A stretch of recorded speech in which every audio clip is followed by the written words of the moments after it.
Hello YouTube, how is everybody? It is my last day with the Yamaha R1. So it is going back tomorrow, which I'm very sad about, but before I take it back, I know there's one thing that you guys really actually wanted from me, and that is a comparison video between the bike that I love and the bike that I have. Not exactly the bike that I have, I borrowed this for this video, Pinky is in bits right now, but the BMW S1000RR versus the R1. So I have managed to get them in the same room so I can talk about the differences, similarities, what I like, what I don't like, and all of the interesting things that you maybe don't know. I am voiceovering this entire video because the spot that I chose to film in was actually really noisy with motorbikes being started up and dogs barking and general wind sounds. So I will start my comparison by very quickly introducing both bikes. So here I have two current models. One is an S1000RR Sport and the other is obviously a Yamaha R1. I would say they're not 100% comparable. If I was going to compare two matching bikes with similar specifications, I would probably compare the R1 to just the standard S1000RR or the S1000RR Sport against a R1M, just because the Sport and the R1M have the electronic suspension, whereas the standard versions of each one don't. And while I'm talking about that, the price for the standard S1000RR starts at 17,000, but you get the RR Sport for 18,500.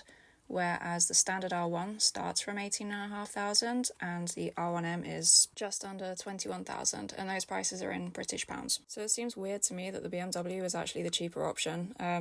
I mean, you just assume that the BMW would be the more expensive bike, but on this occasion it's actually the Yamaha. And I would also point out, off topic, but the Yamahas are holding their value way, way better than the BMWs. As a current BMW owner, that really, really sucks. Moving on. So I have owned both of these bikes. I've had R1s for about 5 years, and then I moved on to an RR just over 3 years ago now. I originally bought an R1 because I'd always been completely obsessed with them from the beginning of my journey liking motorcycles as a kid. I don't know why. I would buy the magazines that had R1 features and I would put the posters up on my walls, and I just loved them. So obviously as soon as I could afford to insure one, that was the bike that I got. I didn't even think about other bikes. I just got the first R1 that I could afford. And because of this kind of personal history with that model of bike, that was the bike that I then got a second time. So I went from a 2007 R1 to a 2018 R1, which was the current model at the time that I bought it. And I had my 2018 R1 for just over 2 years before I started kind of running into problems with it. That particular machine that I had was not very reliable, and I started doing higher mileage trips. I started riding it in winter. I just wanted to ride this bike all the time and really push the boundaries of what it could do, not necessarily what it was supposed to be doing. And because of this, I ended up having issues. So that's when I moved on to the BMW RR. And I chose the BMW RR because at the time I wanted to buy another R1. I wanted to buy a current R1, which would have been the facelift version of the one that I had. But I test rode a couple of different bikes and I wanted to try something different, something a little bit fresh. And I'd heard some really, really good stories about the reliability of the BMWs. So because I could afford it, that was the next choice for me. So that's what I moved on to. And I think having owned two bikes that are very, very similar, they are the same genre, and I think they are two of the most popular sports bikes out there. They are the two most desirable sports bikes out there. I get a lot of questions about which one's my favorite. Would I swap back? Would I get another R1? All of these things. So I'm really, really happy to be able to compare these two bikes next to each other and to have been able to have spent the last 6 years riding them. It's been amazing. Having spent the last 3 years riding an RR and doing so many miles on one, it's good for me to get back on an R1 just so that I can see what I've been missing and really notice the differences between the two. It would be great to do a back-to-back track session with both bikes, but I don't get that. This is going to be about everyday road riding and touring and slow and fast roads, things that your everyday motorcyclist is going to be doing. And so I will start by talking about what both bikes are like on slow roads. Because even though we all want to ride them fast, you do have to use slow roads to get to places. For this category, the RR wins hands down. It is so much easier to ride the BMW slowly than it is to ride the Yamaha slowly. The Yamaha just feels lumpy. It feels like the throttle is really heavy, it feels snatchy, it doesn't like doing it, and although it will do it and you can settle down at 30 miles an hour in third gear, it's just unpleasant, and then your wrist starts hurting and the bike starts getting hot, and it's miserable. It's a miserable experience. The RR is way calmer doing the slow speeds in the lower rev range. And this is my experience having both of them in road mode as opposed to race or rain mode. I find rain mode is just kind of useless on both the bikes, and race mode, obviously. If you're doing little roads, you probably wouldn't want to be in race mode anyway. But then we come to fast roads, and then it changes up ever so slightly, because I do genuinely feel like I'm a little bit more comfortable riding the Yamaha fast as opposed to the BMW. Not there's anything wrong with the BMW, I just feel like the R1, I feel a little bit more plugged in, a little bit more in tune to it. And if I remember back a few years, I can remember doing a track day on my R1 and a track day on my RR. And I was definitely doing so much better when I was riding my R1. Couldn't put my finger on why. I just remember having a better time on the R1. I remember the RR trying to spit me off fairly early on in the day, and then my confidence just being absolutely wrecked. And I remember the R1 being really consistent, and I learned a lot on it, and I had a really awesome time. And this translates into your road riding as well. And I love riding my RR, and I love it on fast roads, but the R1 just feels like it's teaching you. Something about the weight distribution on the Yamaha just makes it feel like it's so much lighter and so much less bike. So when you're cornering really hard and you're leaning really far over, it doesn't feel that extreme. It's like the two bikes switch sides, and where you're riding on slow roads, you wouldn't want to make a mistake on the R1 because it will tell you off for it. On fast roads, it's the RR that I found that I have to look out for. I have had so many near misses with the BMW when I've been riding it quickly, and on the R1, nothing. It's always listening, it always does exactly what I expect it to. Honourable mention to the front brakes on the RR. I didn't really know where to put this into the video, but I do want to talk about them. They are so sharp and so sudden, and they take a little while to get used to, particularly after coming from an R1 where the brakes are smooth and do exactly what you expect. On the RR, they're quite sudden, but I like this. It makes the ride a little bit more exciting, so 10 out of 10 for RR, sharp and sudden brakes. I guess if anything, that teaches you not to grab a handful of panic front brake every time something goes wrong, because the RR will just shoot you off. Both bikes weigh 200 kilograms, but weirdly it feels like the weight is in different places. The R1 feels lighter. It feels lighter when you're walking it along on the ground and when you're riding it. The RR, for some reason, the weight just feels like it's a lot higher up. It feels like a big lump to actually push it around the car park. While riding, it does make the bike feel a little bit more stable and a little bit more planted, particularly in high winds, but when you're walking it around or stopped, I drop my RR all the time, but I never drop my R1.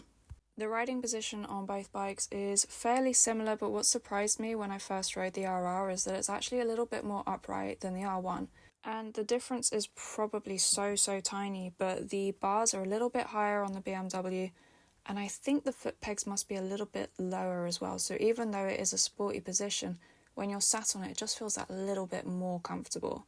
And at first, I didn't like this. I got used to it, and then when I got back on an R1, it was super extreme, and it took me ages to get the hang of it again and get comfortable. The RR also has the slightly lower seat height, which I think helps towards the comfort. The R1 has a very correct reputation for being absolutely crap on fuel, and I can confirm this. I spent so much money keeping petrol in this bike, and I don't even know where I went. I did not go that far, and still I spent like £100 just riding it around Wales. I mean, what the bike will do 100 to 120 miles on a £20 tank, and the BMW will do about 150 to 170 miles on a 15 to 17 pound tank. So make from that what you will. I'm still salty about how much money I had to spend on the R1. I want to say it was worth every pound, but for God's sake. And I've heard people complaining that they only get 80 miles to a tank on their R1s. Obviously, they're probably doing fast roads and track days, but I've never heard BMW riders complain about their fuel consumption or how much money they have to spend keeping theirs topped up. And I will move swiftly onwards from that. I have to talk about the dash because I feel like this is a huge difference between the two bikes, and it is such a shame. And this is one of the reasons that I bought an RR as well. Not a massive reason, but it definitely helped. On the RR, you get that big, beautiful TFT dash, so many things that you can see and change while riding the bike. That's not to say that there's not things that you can change on the R1, and the dash on the R1 is very pretty as well, but it doesn't live up to the RR at all. On the R1, you can see various things about what the bike is doing. You can change your rider modes, you can change your settings within the rider modes, you can put it in track mode, which means that it displays different things while you're on track. It doesn't have a fuel gauge, and for some reason I thought it would have a fuel gauge. I don't remember having my 2018 R1 and it not having a fuel gauge, but apparently no, you don't get to know how much petrol's in your bike without setting the trip meter, which is ridiculous. It is 2024, how have we not got fuel gauges on bikes? Whereas I'm pretty sure you could install Netflix on the RR if you really, really wanted to. You can see everything. You can flick through all of these things to be displayed at the same time as the other things being displayed as well. You can change all of your settings. You can change your settings within your settings. You can use it to phone people. It connects to your phone. You can use it as a navigation. You can see what music it's playing because it connects to your headset. All does it through this app. It's flawless. There's just so much going on with it. It's the most helpful thing in the world. And yes, it could be distracting, but it isn't. It also often doesn't work. Maybe that's one of the flaws with all of this technology, is when it doesn't work, it's really, really annoying. And there have been times where I've had to pull over on the motorway because the connectivity from my phone to my helmet to my bike has just suddenly cut out completely and I'm left with nothing. So I guess if you learn to rely on it, you can get bitten, but at least there's something there to rely on. The RR also has cruise control and it has heated grips. These are things that are on the RR Sport, not necessarily on the standard RR, but if you're spending 18 grand on a bike, you get a standard R1 or you get an RR Sport that comes with all of these fancy extra things that you really, really want. Or maybe you don't want them, but then once you have got them, you can't live without them, like cruise control. I will very quickly say that both of these bikes can be loaded up with luggage and I will not hear otherwise. Just because it's a sports bike doesn't mean that you can't get the Krieger kit to fit it and the SW Motec stuff to fit the panniers too, and you can get these for both bikes, so they are on par as far as that's concerned. The big issue for me with both bikes is reliability, and one of the main reasons that I went onto an RR from an R1 is because the bike that I had was unreliable. It was giving me problems and I was constantly having to worry about it not starting in the morning or having to get it fixed. And I spoke to a lot of people about that, and everybody that I spoke to were kind of baffled that I was having reliability issues with the R1. Everybody said that the R1s are known for being reliable and having no problems. And while I had the R1 on loan, I did notice that it was struggling to start while it was warm. And I heard that from a couple of other people as well, that the bike just doesn't like starting when it's hot. And maybe that was why I was having issues, I don't know.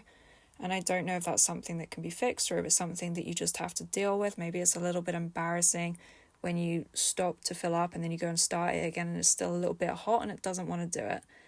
Eventually it did start after making some really pathetic noises, but those things concern me and I don't have those problems with the RR.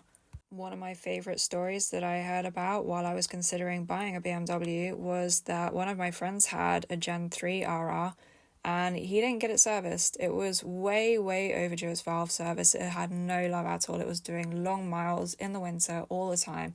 It was not getting the love that it deserved, and yet it was still running. It was completely flawless.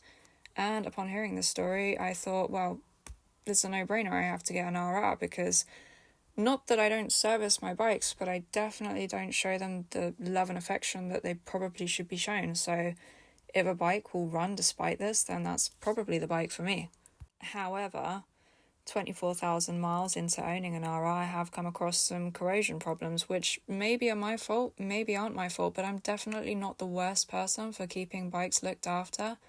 And if other people can get away with riding their bikes for thousands and thousands of miles and not looking after them properly, then why can't I? So reliability-wise, I think they're about the same. I think they're both super reliable and dependable bikes. They just need to be looked after properly. Unless you're my friend, in which case God is smiling down on you every time you ride past the garage and don't get your bike serviced. Cost-wise, for both bikes, weirdly, again, I would not expect this, but I have found that BMW have been way cheaper for all of my weird garagey needs. Every time my R1 had to go into the garage, it would cost me loads of money. But the RR, I'm often surprised with how little the invoices cost. I was also able to put the R1 on a service plan, which has saved me loads of money.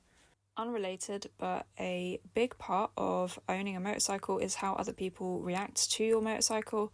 And this is a weird one, but I was riding this R1 around, this completely standard blue R1 with no parts on it, no end can, no nothing, apart from being a beautiful bike. There was nothing interesting about it, and yet every time I went to bike night, every time I stopped for petrol, every time I was around people, it would draw a little crowd. It was so wholesome.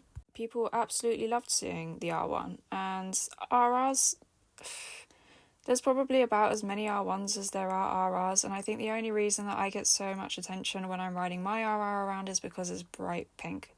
There's definitely something special about R1s that RRs just haven't managed to capture yet. The only problem with this is that R1s get stolen like that. It is bad, and the whole time that I had an R1 I was a little bit uncomfortable. I was very aware of this. So to begin wrapping this one up, I will answer the questions that I get asked the most. Would I swap my RR for an R1? No. Mostly for personal reasons. I have done so much with my RR that I don't want to get rid of it. I've also put a lot of money into it, and I don't want to lose that. My bike is worth so little money now.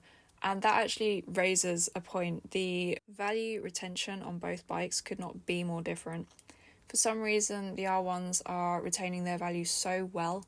I remember looking for like a 10-year-old R1 a little while ago, and they were still well over 10 grand for a good example of one. Like, I don't understand it, because my bike, which is only 3 years old, is now worth less than 10. It's crazy, it's ridiculous, and it's actually really annoying, because if I did one day decide that I wanted to sell my RR, it just wouldn't be worth anything. It wouldn't be worth selling. So for that reason, I'm not going to swap my bike for an R1, because I can't afford to, even if I did want to. I've also got so used to all of the electronic components on my RR that I couldn't be without them now. I couldn't be without cruise control. I couldn't be without my heated grips. I couldn't be without my navigation on my dash. And I know a lot of these things I could just add as aftermarket parts to an R1, but I don't want to pay for that. And if they're already on an RR, why would I not just have that? But the better question, and the more realistic question, is, would I own both? Absolutely, I would own both. If someone gave me 10 grand right now, I would go out and I would buy a 2012, 2014 R1, because I think that's the best looking R1.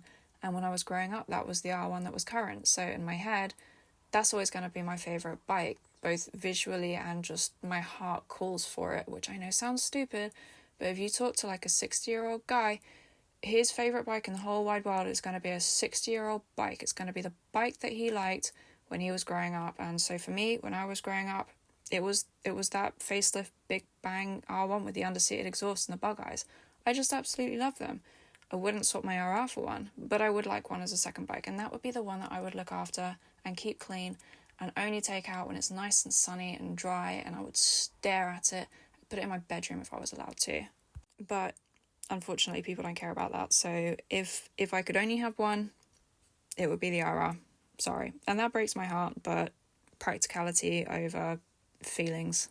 But in conclusion to my quick little comparison video, I would say that the RR is the better road bike. It is the easier bike to ride. It is the easier bike to get along with. And the R1 is the faster bike for track days and for summer rides. And it's more iconic, it's special. Both bikes are amazing and I love them both. But which one do you guys prefer? I find that when I ask other people which one's their favourite, it's always the R1. Everybody loves the R1. It's just something about it. So I hope you've enjoyed this comparison, and let me know which one's your favourite and let me know why. I'll see you guys soon. Goodbye.